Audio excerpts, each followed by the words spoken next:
when you apply for a job, you start working at a company, you don't automatically just elevate to a management position or a CEO position. You don't start running the company after working at a job for only a short period of time. You don't start being the boss on your first day, most likely in most situations in life.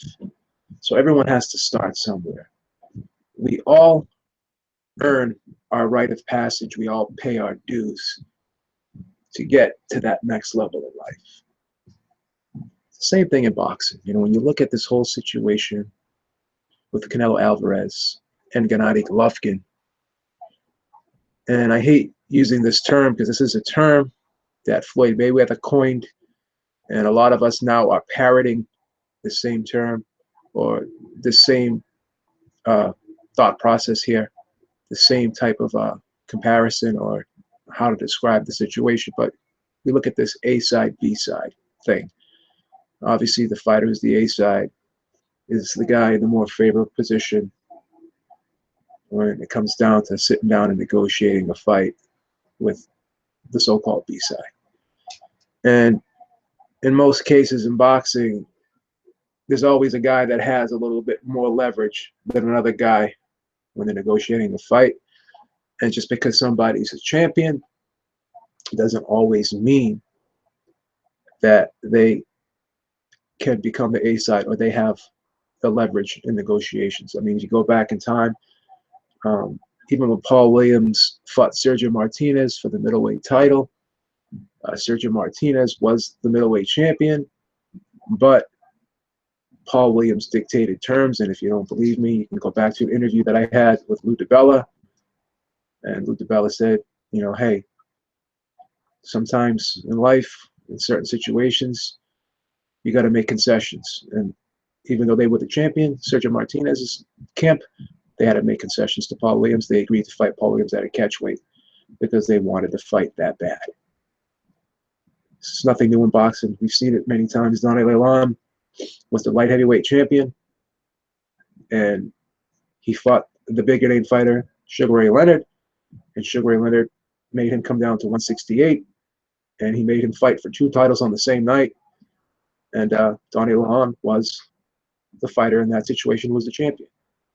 So just because you have the belts, just because you're the better fighter, just because you're more skilled, just because you're the so-called lineal champ in a division doesn't necessarily mean that you can dictate terms to someone who's a bigger name than you, to someone who draws more fans to an event than you do. It's just the way it is. It's an ugly truth in the sport of boxing. And again, whether it's fair or not is totally irrelevant. But let's look at some of these so-called fighters who we like to call divas in the sport of boxing, because they all earned their rite of passage. They all paid their dues. And they didn't just wake up one day and become the A side for them. And just like it was a process for them, I think it should be a process for Gennady Golovkin. I see it no differently in his situation. But a lot of people like to look at Floyd Mayweather's situation. But again, as he said many times, if you look at that Oscar De La Hoya fight, which was the fight that really propelled him to stardom, after that fight is when he really started getting those mega $1 million paydays. Again, he had to fight Oscar De La Hoya at 154 pounds. There was no catch weight. Oscar De La Hoya chose the gloves, chose the ring size. He chose everything. And Floyd Mayweather agreed to everything because he felt that he could beat Oscar De La Hoya, and he felt that when he beat Oscar De La Hoya, he would assume that A-side role from then on.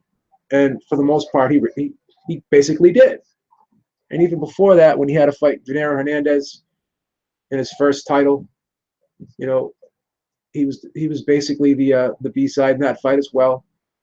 In his first pay-per-view against Arturo Gatti, he fought Arturo Gatti in his backyard. So he's made concessions his whole life before reaching that A-side status. Miguel Cotto, another guy who people like to call a diva, but let's call it for what it is. When he fought Manny Pacquiao challenged him for his title. but Manny Pacquiao dictated terms. Okay, he made the lion's share of the money. Okay, and he forced Miguel Cotto to defend his title at a catchweight. And same thing with Miguel Cotto with Floyd Mayweather. He had to fight Floyd Mayweather in Las Vegas. Floyd Mayweather's adopted hometown. And Floyd Mayweather, even though he was fighting for Cotto's title, he got the lion's share of the money. So there's two situations in Miguel Cotto's career where he assumed the B-side role. So you can say what you want about Miguel Cotto being a diva, but he paid his dues. He played his position when it came time to play his position. You know, Canelo Alvarez has been called a diva. But again, Floyd Mayweather, okay? He fought Floyd Mayweather. We all know the situation there where he was the champion. Floyd Mayweather fought him for his belt, but Floyd Mayweather dictated terms. Canelo Alvarez had a fight at the catchweight. Canelo Alvarez did not get the lion's share of the money, and everything was the way Floyd Mayweather wanted it. And even when Canelo Alvarez fought Miguel Cotto, it was the same situation there. You could argue that they were both on equal footing based on the recent pay-per-view numbers. But, you know, if you look back in time, Cotto had historically been in the bigger fights and done the bigger numbers overall because he's been in more pay-per-views leading up to that point. So he was the guy that already had the established pay-per-view record where Canelo was just first starting out becoming a pay-per-view star. And in that fight, Canelo basically had to take the B-side role. He agreed to everything Cotto wanted. Cotto got the lion's share. And the fight happened when Cotto wanted it to happen. It happened where Cotto wanted it to happen.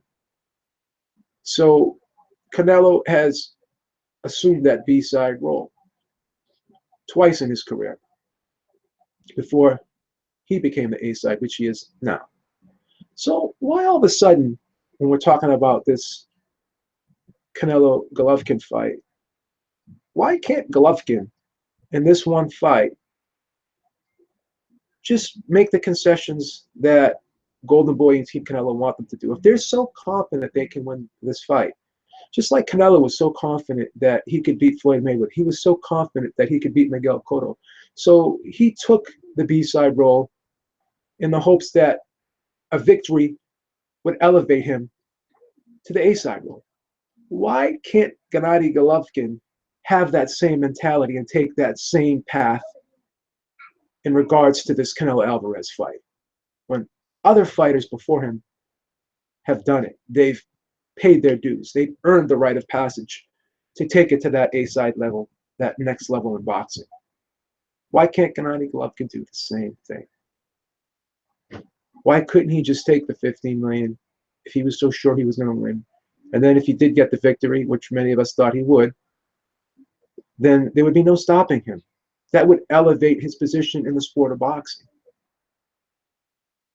So I just don't understand that. Why can't you guys help me out here in the comment section? Tell me if I'm wrong or if I'm right.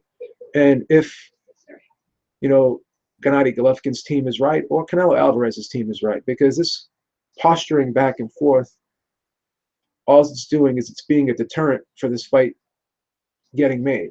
And I know a lot of people want to see this fight. And, you know, in my own humble opinion, for this fight to get made, Team Golovkin is going to have to make concessions. They're going to have to give in to Golden Boy. But this fight just isn't going to get made. I honestly believe, in my own humble opinion, that Golovkin really needs Canelo more than Canelo needs Golovkin. Because Canelo is going to make millions of dollars moving forward. I think he is the star of boxing. He is the face of boxing right now. He is the pay-per-view star. And if Gennady Golovkin wants to assume that role and take that title from him, then he's going to have to give in to terms this one time, and he's going to have to get that victory over Canelo and basically knock him off his perch as the face of boxing. All right, guys, that's all I have for now. Until next time, talk to y'all soon. Let me know what you think. Peace.